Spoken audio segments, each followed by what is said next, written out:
ആളുകൾ എന്ത് വിചാരിക്കുന്നു എന്നാണ് പറഞ്ഞ് പറഞ്ഞ് പറഞ്ഞ് മുന്നോട്ട് പോകണം. തെറ്റിദ്ധരിപ്പിക്കപ്പെട്ടിരിക്കുന്ന ഒരു സമൂഹം, ആ സമൂഹത്തോട് നമുക്ക് ആവർത്തിച്ച് പറയേണ്ടതുണ്ട്. എന്താ ചെറുപ്പക്കാരുടെ സ്ഥിതി? എന്തായാലും വലിയ സന്തോഷമുണ്ട്, ഇത്രയുമെങ്കിലും ഒരു പ്രതികരണ ശേഷിയോടുകൂടി നിങ്ങൾ ഇവിടെ എത്തിയതിന്.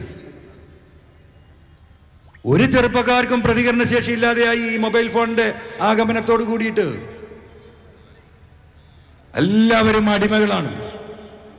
തലേന്റെ അടിക്ക് ഫോൺ വെക്കാതെ കിടന്നാൽ ഒരാൾക്കും ഉറങ്ങാൻ കഴിയില്ല, അല്ലേ? ഈ അടിമകളായതിന്റെ ദുരന്തം എന്താ? നാട്ടിൽ നടക്കുന്ന ഒരു കാര്യം ആർക്കുമില്ല, ഒരറിവുമില്ല. ഈ സംഗീതത്തിന്റെയും തമാശയുടെയും പിന്നിലാണ് യുവസമൂഹം. രാജ്യത്തിന്റെ ഭരണഘടന അനുസരിച്ച് രാജ്യത്ത് ഭരണം നടക്കുന്നുണ്ടോ എന്ന് പരിശോധിക്കാനും മനസ്സിലാക്കാനും ഒരാൾക്കും ഒഴിവില്ല, സമയമില്ല. ഫാസിസം കടന്നു വരുന്നത് മൊബൈൽ ഫോണിലൂടെയാണ്.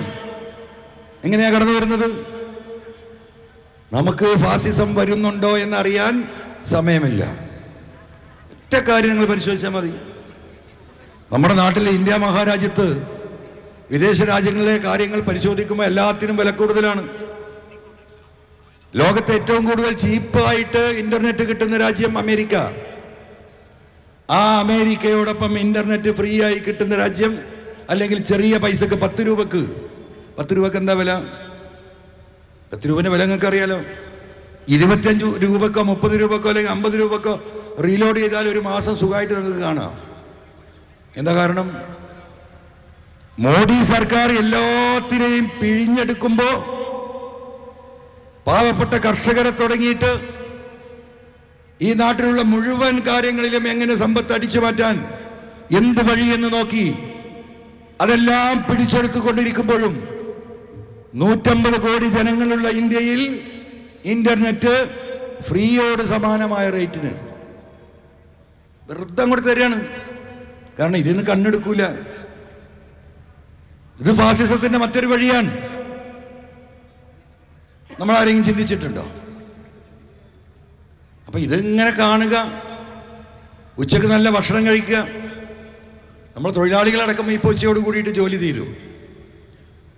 മാന്യമായ കൂലി ഇന്ത്യയിൽ ഏകദേശം ദുബായിൽ കിട്ടുന്നതിനേക്കാളും കൂലി ഇവിടെ വെക്കുന്നുണ്ട്. ഇപ്പോൾ മേസന്മാരും ഇലക്ട്രീഷ്യന്മാരൊക്കെ നമ്മൾ വിളിച്ചു ചോദിച്ചാൽ അവിടെ പോയി ഈ പറഞ്ഞ അട്ടിക്കിട്ട് കിടന്നാൽ തന്നെ കിട്ടുന്നത് 10-50,000 റുപ്യാണ് ഇന്ത്യൻ്റെ ഈക്വലന്റ് ആയിട്ടുള്ളത്.